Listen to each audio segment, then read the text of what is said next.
Hello viewers, কেমন আছেন আপনারা সবাই? লেটস টক অ্যাবাউট চ্যানেলে আপনাদের প্রত্যেককে অনেক অনেক ওয়েলকাম।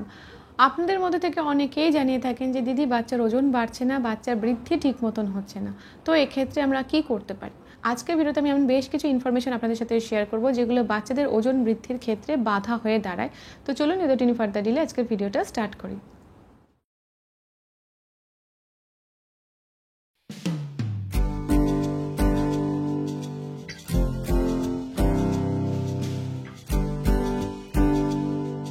দেখুন, বাচ্চাদের ওজন বাড়ানোর ক্ষেত্রে কোন কোন খাবার ওদেরকে খাওয়ালে ভালো হয়, কোন কোন খাবারগুলো কীভাবে বানিয়ে খাওয়ালে ভালো হয়, সকালে কী জাতীয় খাবার দিলে ভালো হয়, দুপুরের খাবারটা কীরকম হতে পারে ইত্যাদির ওপরে আলাদা আলাদা ভিডিও আমি বিভিন্ন সময় আপনাদের সাথে শেয়ার করেছি। বাচ্চাদের ওজন বাড়ানোর ক্ষেত্রে খাবার খাওয়া সংক্রান্ত বা খাবার রিলেটেড বিভিন্ন ভিডিওগুলোর লিঙ্ক আমি ডিসক্রিপশনে দিয়ে দেবো।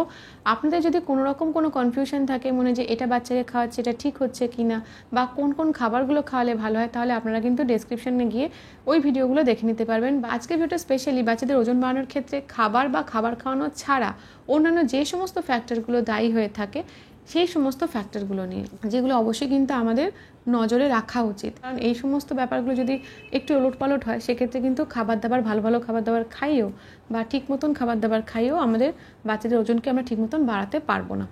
তো আমি একটা একটা করে সমস্ত ফ্যাক্টরগুলোর কথা আপনাদের সাথে শেয়ার করছি। আপনারা একটু মিলিয়ে দেখে নেবেন যে আপনার বাচ্চার ক্ষেত্রে এই ব্যাপারগুলো ঠিকঠাক আছে কিনা। তো ফার্স্টে যে ফ্যাক্টরটার কথা আপনাদের সাথে শেয়ার করব সেটা হচ্ছে প্রি ম্যাচিওর বেবি।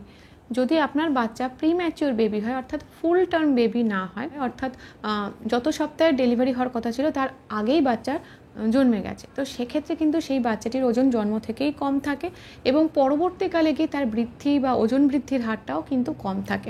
তার হাইট বৃদ্ধি, ওজন বৃদ্ধি সবই কিন্তু একটু স্লোলি হতে থাকে। এক্ষেত্রে সেই প্রিম্যাচিওর বেবিটির সাথে কোনো ফুল টার্ম বেবির কিন্তু কম্পেয়ার করলে চলবে না, কারণ সে হচ্ছে প্রি ম্যাচিওর বেবি। তার গ্রোথটা, ওভারঅল গ্রোথ মানে হাইট বলুন, ওজন বলুন, সব কিছু কিন্তু ওই বয়সী অন্যান্য বাচ্চাদের তুলনায় একটু কম হতে পারে এবং এটা কিন্তু অ্যাবসলিউটলি নর্মাল। সেই বাচ্চাটির ক্ষেত্রে যেটা দেখতে হবে আমাদের, ওর হিসেবে ওর ওজনটা ঠিক মতন বাড়ছে কিনা, আর বাচ্চা অ্যাক্টিভ কিনা, খাওয়া দাওয়া করছে, পটি ঠিক মতন হচ্ছে কিনা, ব্যাস এইটুকুনি। সেকেন্ড যে ফ্যাক্টরটার কথা বলবো যেটা বাচ্চাদের গ্রোথের ক্ষেত্রে বা হাইট বা ওজন বাড়ানোর ক্ষেত্রে ভীষণই গুরুত্বপূর্ণ ভূমিকা পালন করে থাকে, সেটা হচ্ছে জিন। যদি এরকম হয়ে থাকে যে বাচ্চার জিনের মধ্যেই আছে যে তার গ্রোথটা একটু স্লোলি হবে বা খুব বেশি গ্রোথ হবে না, বা হাইট খুব বেশি হবে না, বা ওজনটাও খুব বেশি হবে না, বাচ্চা একটু স্লিম টাইপের হবে, তো জিন যদি বাচ্চা যে জিনটা পাচ্ছে বাচ্চা বাবা মায়ের থেকে বা তার বাবা মা যেখান থেকে পেয়েছে তার পূর্বপুরুষদের থেকে, তো সেই জিনটা যদি এরকম হয়ে থাকে যে হ্যাঁ ওর গ্রোথটা একটু স্লোলি হবে বা ওজনটাও খুব বেশি বাড়বে না, একটু স্লিম টাইপের হবে, তো সেক্ষেত্রে আমাদের কিন্তু বিশেষ একটা কিছুই করার থাকে না, খাবার দাবার খাইয়েও বিশেষ কিছু করার থাকে না। হ্যাঁ, অনেক সময় অ্যাক্টিভিটি যদি আমরা ঠিকঠাক মতন করাতে পারি বা ব্যায়াম যদি আমরা ঠিকঠাক মতন করাতে পারি, তো সেক্ষেত্রে কিছুটা ভালো ফল পাওয়া যায়। সেক্ষেত্রে কিছুটা হাইট ঠিক মতন বাড়ে, সেক্ষেত্রে ব্যায়াম করার ফলে হাড়ের বৃদ্ধিটা ঠিক মতন হয়, ওয়েট গেইন কিছুটা ঠিক মতন হতে পারে, তবে খুব বেশি যে চেঞ্জ আসবে তেমনটা নয়, কারণ জিন এখানে খুবই গুরুত্বপূর্ণ একটা ভূমিকা পালন করে থাকে বাচ্চার গ্রোথ কেমন হবে, হাইট কেমন হবে, ওজন কেমন হবে তার উপরে। 3 নাম্বার যে ফ্যাক্টরটার কথা আপনাদের সাথে শেয়ার করব সেটা হচ্ছে ভিটামিন ডি, ক্যালসিয়াম, আয়রন ইত্যাদির ডেফিসিয়েন্সি। ধরুন বাচ্চার ওল্টাতে শেখা, বাচ্চার দাঁড়াতে শেখা, হাঁটতে শেখা, এই সমস্ত ডেভেলপমেন্টগুলো কিন্তু স্লোলি হবে, বাচ্চার ওভারঅল গ্রোথ ঠিক মতন হবে না, কারণ বাচ্চার হাড়ের বৃদ্ধির ক্ষেত্রে ব্যাহত হয়। যেটা আয়রন, যদি বাচ্চার দেহে আয়রনের ঘাটতি থাকে তো সেক্ষেত্রে ওভারঅল বাচ্চাদের কোষগুলো ঠিক মতন ডেভেলপ করবে না এবং বাচ্চা একটু দুর্বল প্রকৃতির বা একটু নিস্তেজ টাইপের হবে এবং বাচ্চার ওভারঅল গ্রোথ কিন্তু এই সমস্ত খনিজ মৌল, এই সমস্ত ভিটামিনগুলোর জন্য নিতে হবে। 1 বছর বয়স হওয়া পর্যন্ত আপনি একদম টানা, জন্ম থেকে শুরু করে টানা বাচ্চাকে রোজ ভিটামিন ডি ড্রপ খাইয়েছেন কিনা এটা আপনাকে ভেবে দেখতে হবে। আপনি যে বাচ্চাকে যে সমস্ত দুধ খাওয়াচ্ছেন সেটা যদি ব্রেস্ট মিল্ক হয় তো ভালো, যদি বাইরের থেকে কোনো ফর্মুলা মিল্ক খাওয়ান তার মধ্যে ভিটামিন ডি আছে কিনা, তার মধ্যে ক্যালসিয়াম আছে কিনা, তার মধ্যে আয়রন আছে কিনা, সেই সমস্তগুলো দেখে তবেই একটা দুধ বাচ্চার জন্য কিনবেন। একটা ফর্মুলা মিল্ক হোক বা কোনো হেলথ ড্রিঙ্কস হোক তবেই কিন্তু কিনবেন। যে প্যাকেটের খাবার যদি কিনে থাকেন তো সেটা আয়রন ফর্টিফাইড কিনা সেটা অবশ্যই দেখবেন। ক্যালসিয়াম সমৃদ্ধ কিছু খাবার দাবার আছে, সেই সমস্ত খাবার দাবারগুলো বাচ্চাকে খাওয়ানো হচ্ছে কিনা সেটা অবশ্যই লক্ষ্য রাখবেন। তো ওভারঅল যদি ভিটামিন ডির ঘাটতি হয়, ক্যালসিয়ামের ঘাটতি থাকে, আয়রনের ঘাটতি থাকে বাচ্চাদের, যে তখন কিন্তু বাচ্চার যে স্বাভাবিক গ্রোথটা সেটা কিন্তু ঠিক মতন হবে না। বাচ্চাকে দেখে মনে হবে বাচ্চার ঠিক মতন ওজন বাড়ছে না বা বাচ্চার গ্রোথ ঠিক মতন হচ্ছে না। 4 নম্বর যে ফ্যাক্টরটার কথা বলবো যেটা বাচ্চাদের ক্ষেত্রেও অনেক গুরুত্বপূর্ণ ভূমিকা পালন করে থাকে, সেটা হচ্ছে যদি বাচ্চাদের দেহে থাইরয়েডের সমস্যা থাকে। এখন কিন্তু জন্ম থেকেই এই থাইরয়েড সংক্রান্ত যা যা টেস্টগুলো হয় সেগুলো করিয়ে নেওয়া হয় বিভিন্ন রকম হসপিটালগুলো। যদি এরকম হয়ে থাকে না জন্মের সময় বাচ্চার টেস্ট করানো হয়নি থাইরয়েডের, বা থাইরয়েড রিলেটেড যে সমস্ত হরমোনগুলো আছে তার কোনো টেস্ট করানো হয়নি, এদিকে মায়েরও TSH হরমোন T3 T4 বা বাবার TSH T3 T4 বা বাবা মায়েদের যারা বাবা মা আছেন, মানে বাচ্চার যারা দাদু দিদিমা বা দাদু ঠাকুমা যারা আছেন তাদের মধ্যে কোনো রকম থাইরয়েডের যে সমস্ত হরমোনগুলো হয় TSH T3 T4 এগুলো সমস্যা আছে কিনা, এইগুলো যদি জানতে পারেন যে হ্যাঁ এরকম বাড়িতে ফ্যামিলি হিস্ট্রিতে এরকম সমস্যা আছে, তো সেক্ষেত্রে কিন্তু বাচ্চার যিনি ডক্টর আছেন তার সাথে একবার কথা বলে আপনি বাচ্চারও এই টেস্টটা করিয়ে নিতে পারেন। কারণ এরকম কোনো হরমোনাল সমস্যা থাকলেও কিন্তু বাচ্চাদের গ্রোথ অনেক সময় ব্যাহত হয়, ঠিকঠাক মতন বাচ্চার গ্রোথটা হয় না। 5 নাম্বার যে ফ্যাক্টরটার কথা বলবো যে কারণে বাচ্চাদের গ্রোথ ব্যাহত হতে পারে, বাচ্চারা ঠিক মতন বাড়ছে না বলে মনে হতে পারে, ওজন হোক হাইট হোক বাচ্চা ঠিক মতন বাড়ছে না বলে মনে হতে পারে, সেটা হচ্ছে যদি বাচ্চাদের পেটের সমস্যা থেকে থাকে। ধরুন বাচ্চার কনস্টিপেশনের মতন সমস্যা, মানে শক্ত পটির সমস্যা, বাচ্চা খাচ্ছে দাচ্ছে সব ঠিক আছে কিন্তু পেট পরিষ্কার হচ্ছে না। আবার যদি এরকম হয়ে থাকে যে বাচ্চার সবসময় একটা আমাশার মতন ভাব বা পাতলা পটির মতন ভাব, বা অনেকের ক্ষেত্রে IBS ছোটোবেলার থেকে থাকে, তো এক্ষেত্রে কিন্তু বাচ্চাদের যে স্বাভাবিক বৃদ্ধিটা সেটা ব্যাহত হতে পারে।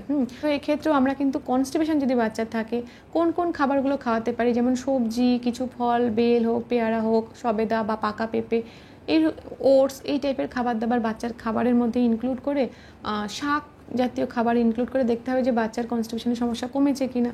বাচ্চা যদি পাতলা পটি টাইপের বা আমাশার টাইপের সমস্যা খুব বেশি পরিমাণ হয় সেক্ষেত্রেও বাচ্চার কিন্তু গ্রোথ ব্যাহত হতে পারে, কারণ যাই খাচ্ছে দু ক্ষেত্রেই কোনোটাই সঠিকভাবে বাচ্চার ওয়েট গেইন করছে না। পাতলা পটির মতন সমস্যা থাকলে কোন খাবারটা খাওয়ার জন্য এরকম হচ্ছে, বাচ্চার ময়দা জাতীয় খাবার বা আটা বা গম থেকে তৈরি খাবার থেকে হচ্ছে কিনা, দুধের কোনো প্রোডাক্ট থেকে হচ্ছে কিনা, সেক্ষেত্রে সেই সমস্ত খাবারগুলোকে তার খাদ্য তালিকা থেকে বাদ দিতে হবে। স্টার্চ মানে ভাত, আলু, মিষ্টি আলু, চিড়ে, সাবু, এই টাইপের খাবার, কিছু সবজি, এই টাইপের খাবারগুলো বাচ্চার খাবারের মধ্যে অ্যাড করতে হবে। খাবার দাবারের মধ্যে কিছু পরিবর্তন আনতে পারেন, অথবা ডক্টরের সাথে কথা বলে এর কি ব্যবস্থা নেওয়া যায় সেটা সম্পর্কে ধারণা নিয়ে নিতে পারেন। কোনো ডায়েটিশিয়ানের সাথে যোগাযোগ করে কি কি খাবার দাবার বাচ্চাকে রোজ খাওয়ানো যেতে পারে সেই সম্পর্কেও ধারণা নিয়ে নিতে পারেন। 6 নম্বর যে ফ্যাক্টরটার কথা বলবো যেটার কারণে কিন্তু অনেক ক্ষেত্রে অনেক সময় বাচ্চাদের গ্রোথ ঠিক মতন বাড়ে না, সেটা হচ্ছে গ্রোথ হরমোন। যদি এরকম হয়ে থাকে যে কোনো বাচ্চাকে দেখে মনে হচ্ছে যে ওর বয়স হিসেবে গ্রোথটা ঠিক মতন হচ্ছে না, হাইটের ক্ষেত্রে হোক ওয়েটের ক্ষেত্রেও গ্রোথ ঠিক মতন হচ্ছে না, ডক্টর যদি মনে করে থাকেন যে হ্যাঁ বয়সের তুলনায় সমস্ত ফ্যাক্টরগুলো দেখে বিবেচনা করে যে তারপরও বাচ্চার ওজন ঠিক মতন বাড়ছে না বা গ্রোথ বাড়ছে না ঠিক মতন, তখন ডক্টর কিন্তু এরকম হরমোনাল কিছু টেস্ট করতে দিতে পারেন। তবে এক্ষেত্রে বাচ্চা একটু বড় হলে তারপর এই টেস্টগুলো করতে দেওয়া হয়, কারণ একটা নির্দিষ্ট সময় পর্যন্ত বাচ্চাদেরকে খালি পেটে থাকতে হয়, তারপরেই গ্রোথ হরমোনের টেস্ট করাতে হয়। তো অতক্ষণ খালি পেটে বাচ্চা থাকতে পারবে কি না এসব বুঝে তারপর কিন্তু এরকম গ্রোথ হরমোনের টেস্ট করা হয়। তো এটা মা বাবার কর্তব্য যে বাচ্চার ক্ষেত্রে সব কিছু ফ্যাক্টরগুলো দেখা যে ঠিকঠাক আছে কি না। এবার বলি 7 নাম্বার যে ফ্যাক্টরটার কথা, যেটা বাচ্চাদের ওয়েট গেনের ক্ষেত্রে বাধা হয়ে দাঁড়ায়, বাচ্চাদের গ্রোথ ঠিক মতন হতে বাধা দেয়, সেটা হচ্ছে কৃমির সমস্যা। এটা খুবই গুরুত্বপূর্ণ একটা ব্যাপার, এটা আমাদের অবশ্যই মনে রাখতে হবে, কারণ কৃমি যদি বাচ্চার দেহের মধ্যে আসে সে ওখানেই তার দেহের মধ্যে বংশবিস্তার করতে শুরু করবে। বাচ্চা যা খাবে সেটা কোনোটাই বাচ্চার গায়ে লাগবে না, বাচ্চার খিদে বেশি থাকবে কিন্তু বাচ্চার শরীরের বৃদ্ধি বা ওজন বৃদ্ধি এগুলো কোনোটাই ঠিক মতন হবে না। বাচ্চার বয়স 1 বছর হয়ে গেলে তারপর থেকে প্রত্যেক 6 মাস অন্তর অন্তর বাচ্চার কৃমি হোক বা না হোক কৃমির ওষুধ খাওয়াতেই হবে। এই 7টা ফ্যাক্টর যদি একটু এদিক ওদিক হয়ে থাকে, এলোমেলো হয়ে থাকে, তো সেক্ষেত্রে কিন্তু বাচ্চাদের দেখে মনে হবে বাচ্চাটা ঠিক মতন বাড়ছে না, বাচ্চার হাইট বাড়ছে না, ওজন বাড়ছে না এবং ওভারঅল বাচ্চার গ্রোথ ঠিক মতন হচ্ছে না। তো আজকে ভিডিওটা এই পর্যন্তই থাকলো। যদি আপনাদের ভিডিওটা ইনফরমেটিভ মনে হয় অবশ্যই একটা লাইক করবেন, শেয়ার করবেন, সাবস্ক্রাইব করবেন আমাদের চ্যানেলের সঙ্গে অবশ্যই অ্যাটাচ থাকবেন। Thank you.